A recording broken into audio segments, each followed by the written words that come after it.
রক্তাক্ত সীমান্ত, বিএসএফ এর পৈশাচিক হত্যাযজ্ঞে কাঁপছে দেশ, বয়কটের ডাক জনতার। মুখে বন্ধুত্বের ফাঁকা বুলি আর আড়ালে বুলেটের নির্মম আঘাত। ভারতের তথাকথিত সোনালী অধ্যায়ের বন্ধুত্বের মুখোশ আজ আক্ষরিক অর্থেই খসে পড়েছে। বাংলাদেশ ভারত সীমান্তে ভারতীয় সীমান্তরক্ষী বাহিনীর ট্রিগার হ্যাপি মানসিকতা এবং পৈশাচিক তাণ্ডবে আজ লাল হয়ে গেছে বাংলার মাটি। মাত্র এক সপ্তাহের ব্যবধানে কোনো সতর্কবার্তা ছাড়াই পাখির মতো গুলি করে হত্যা করা হয়েছে ৩ জন নিরীহ বাংলাদেশি যুবককে।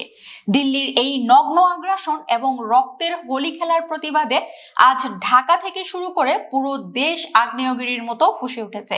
সাধারণ মানুষ, শিক্ষার্থী এবং রাজনৈতিক দলগুলোর গগন বিদারী ক্ষোভে কাঁপছে সাউথ ব্লক। সবচেয়ে মর্মান্তিক ও পৈশাচিক ঘটনাটি ঘটেছে গত ৮ই মে শুক্রবার রাতে ব্রাহ্মণবাড়িয়ার কসবা উপজেলার পাথারিয়াদার সীমান্তে। বিএসএফ এর নির্মম বুলেটে ঝাঁঝরা হয়ে যান গোপীনাথপুর শাহ আলম ডিগ্রি কলেজের এইচএসসি পরীক্ষার্থী মুরসালিন এবং নীরব হোসেন। এই ঘটনায় অন্তত ২০ জন নিরীহ বাংলাদেশি গুরুতর আহত হন। এই রক্তের দাগ শুকাতে না শুকাতেই ১৩ই মে বুধবার রাতে লালমনিরহাটের আমঝর সীমান্তে বিএসএফ এর ছররা গুলিতে মুখ, বুক ও মাথা ক্ষত বিক্ষত হয়ে শাহাদাত বরণ করেন খাদিমুল নামে আরেক যুবক। এর আগে ৭ই এপ্রিল পাটগ্রাম সীমান্তে একইভাবে প্রাণ হারান আলী হোসেন।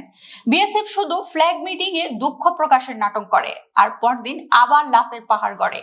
বিএসএফ এর এই হত্যাযজ্ঞ নিয়ে জাহাঙ্গীরনগর বিশ্ববিদ্যালয়ের সাবেক অধ্যাপক ও প্রখ্যাত অর্থনীতিবিদ আনু মোহাম্মদ ভারতের আসল ও নগ্ন চেহারাটি ফাঁস করে দিয়েছেন। তিনি চরম ক্ষোভ প্রকাশ করে বলেন, ভারত এই হত্যাযজ্ঞের পেছনে চোরাচালানের অজুহাত দিলেও এর কারণ মূলত রাজনৈতিক ও মনস্তাত্ত্বিক। এটি ভারতের আধিপত্য বজায় রাখার এবং ক্ষুদ্র প্রতিবেশীর প্রতি ঔদাত্য প্রকাশের এক নগ্ন বহিঃপ্রকাশ। তিনি বিশ্ববাসীকে চোখে আঙ্গুল দিয়ে দেখিয়ে দেন, চরম বৈরী সম্পর্ক থাকা সত্ত্বেও ভারত পাকিস্তান সীমান্তেও সাধারণ নাগরিকদের এভাবে পাখির মতো গুলি করে মারার ঘটনা ঘটে না, যা বাংলাদেশের সাথে ঘটছে। সীমান্তে এই নির্বিচার হত্যাকাণ্ডের প্রতিবাদে সোচ্চার হয়েছে দেশের আপাময় জনতা ও রাজনৈতিক দলগুলো। বাংলাদেশ জামায়াতে ইসলামীর সেক্রেটারি জেনারেল মিয়া গোলাম পরোয়ার এবং ছাত্র শিবিরের এই ঘটনায় তীব্র নিন্দা জানিয়েছে। জাস্টিস এন্ড ডেমোক্রেসি পার্টি জাতীয় জাদুঘরের সামনে তাৎক্ষণিক বিক্ষোভ মিছিল করেছে। সবচেয়ে কড়া বার্তা দিয়েছে ইসলামী আন্দোলন বাংলাদেশ।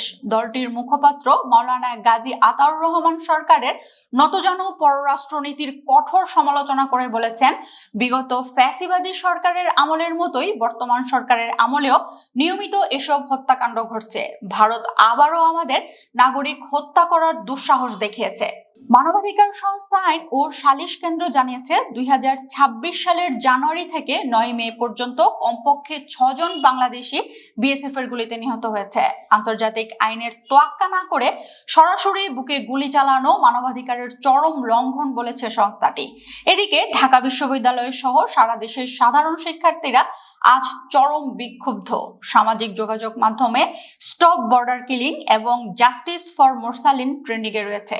সাধারণত নেটিজেনরা হুঙ্কার দিয়ে বলেছে, কূটনৈতিক প্রতিবাদ যদি কেবল ফ্ল্যাগ মিটিং এ সীমাবদ্ধ থাকে তবে অচিরেই কঠোর ভারতীয় পণ্য বর্জন এবং ঢাকাস্থ ভারতীয় হাইকমিশন ঘেরাওয়ের মতো চরম কর্মসূচি দেওয়া হবে। আজ পুরো বাংলাদেশ পরিষ্কার জানিয়ে দিচ্ছে, সার্বভৌমত্বের উপর আঘাত এনে কোনো বন্ধুত্ব টিকতে পারে না। বিএসএফ এর প্রতিটি বুলেট আজ বাংলাদেশের মানুষের মনে ভারত বিরোধী ক্ষোভের আগুনকে হাজার গুণ বাড়িয়ে দিচ্ছে। দিল্লির এই রক্তপিপাসু দাদাগিরি এবং নতজানু কূটনীতির দিন শেষ। মুরসালিন আর খাদিমুলদের রক্তের বদলা নিতে বাংলার দামাল ছেলেরা আজ প্রস্তুত।